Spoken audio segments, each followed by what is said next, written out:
رات نو الارم لا کے ستے ہیں صبح شہری ویلے اٹھنے واسطے جی جی، لیکن صبح الارم صحیح نہیں بجا، جاگ نہیں آئی، جدو جاگ آئی تو اس وقت 6 بجے کا ٹائم ہو چکا سی. اچھا کیا اس وقت فوری نیت کر لی کہ روزہ رکھا جی؟ ٹھیک ہے. کیا یہ کوئی کمی بیشی یا کوئی غلط کام تو نہیں ہوا جی؟ آپ کا سوال یہی ہے کہ اتفاق سے سحری نہیں کھا سکے، سحری کے وقت بیدار بھی نہیں ہو سکے اور بیدار بعد میں ہوئے، اور جب بیدار ہوئے اسی وقت روزے کی نیت کر لی اور اب تک ویسے ہی ہے، تو کیا روزہ برقرار ہے اور روزہ گنا جائے گا؟ بالکل صحیح بات آپ نے فرمائی. ٹھیک ہے مولانا. جاگنے کے بعد یعقوب بھائی کچھ کھایا بھی تو نہیں؟ نہیں، کوئی چیز نہیں کھائی، نہ پانی پیا نہ کوئی چیز نہیں کھائی. نہیں، بہت اچھا کیا آپ نے. چلو سحری نہیں کھا سکے تو ایک سنت تھی، بہت اچھا کام تھا. اگر وہ ہو جاتا تو آپ کے لیے بھی طاقت کا باعث ہوتا، سارا دن اچھا گزرتا. مگر اگر نہ بھی کوئی کر سکے یا کوئی اٹھتا ہی نہیں، ایسا سوچتا کہ میں نہیں اٹھوں گا، چلو میں 8 پیرا ہی رکھ لیتا ہوں، تو روزہ بھائی یعقوب اس کا بالکل صحیح ہوتا، کوئی اس میں حرج نہیں ہوتا. وہ اپنی جان پر مشقت اگر ڈالتا تو اس کی اپنی مرضی. دین نے ایک آسانی دی ہے، تسحروا فإن فی السحور برکہ. آپ نے فرمایا سحری کیا کرو، اس میں برکت ہے. تو نہیں اگر ہو سکی آپ سوئے رہ گئے تو روزہ آپ کا بالکل درست ہے، اللہ قبول فرمائے. اگر یعقوب بھائی لائن پہ رہیے گا، آپ کی بات تھوڑی سی بڑھاتے ہیں، مولانا سے پوچھتے ہیں. آپ کے ساتھ تو اتفاقاً ایسا ہو گیا نا؟ ہاں جی ہاں جی. اگر کوئی بھائی مولانا قصدن ایسا رات کو نیت کر کے ہی سوتا ہے کہ روزہ ہی روزہ ہے، میں اٹھنا نہیں. اب میں نے عرض کیا نا کہ روزہ تو اس کا درست.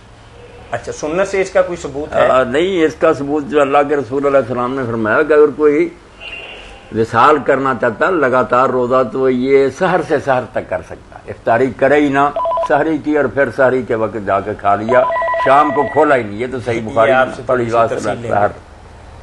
جی، صوم وصال، صوم وصال ویسے تو یہ ہوتا نا کہ نہ شام کو افطار کرے نہ صبح کو پھر سحری کھائے، رات بھی روزے میں گزرے، 2 روزوں کو جوڑ دے، یہ صوم وصال ہے. نبی علیہ السلام خود تو رکھتے تھے. سحری کا ٹائم نہیں اٹھ سکا، 5 بجے اٹھا ہوں تو اس وقت تک سحری کا ٹائم بھی ختم ہو گیا تھا. رات کو ارادہ تھا کہ آپ اٹھیں گے، روزہ رکھیں گے؟ ہاں جی ہاں جی. تو میں نے وہ 5 بجے اٹھ کے نہ 1 گلاس پانی پی لیا.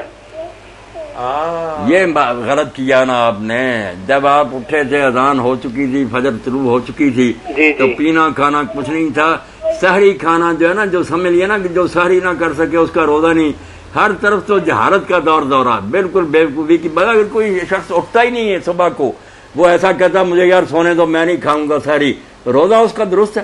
وہ خود ہی مصیبت میں پڑے گا، ذرا تنگ ہوگا. روزے کا کچھ نہیں بگڑتا. سحری کھانا صرف سنت ہے. ہمیں ایک رعایت ملی ہے کہ کھا لو، کچھ طاقت رہے گی، کوئی فرض نہیں، کوئی نہیں.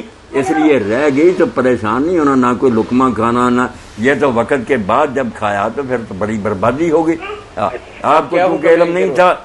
اب اس کی جگہ 1 روزہ آپ رکھیں، جان بوجھ کر پیتے نا تو پھر تو 60 روزے پڑ جاتے. اب جہالت کی وجہ سے، بے خبری کی وجہ سے کیا. یہ روزہ آپ کا کوئی نہیں، اس کی بجائے 1 روزہ رکھنا. 1 روزہ رکھنا، یہ سزا بھی کوئی نہیں، سزا کوئی نہیں، مگر یہ روزہ نہیں ہوا. روزہ نہیں ہوا، روزہ رکھنا. بھائی نے یہی سمجھا کہ جب اٹھا ہوں تو چلو، بعد میں اٹھے تو صبر کرے، کوئی بات نہیں، مر نہیں جاتا، روزہ نبھا لے گا. ٹھیک ہے، مہربانی. جزاک اللہ. ٹھیک ہے جی.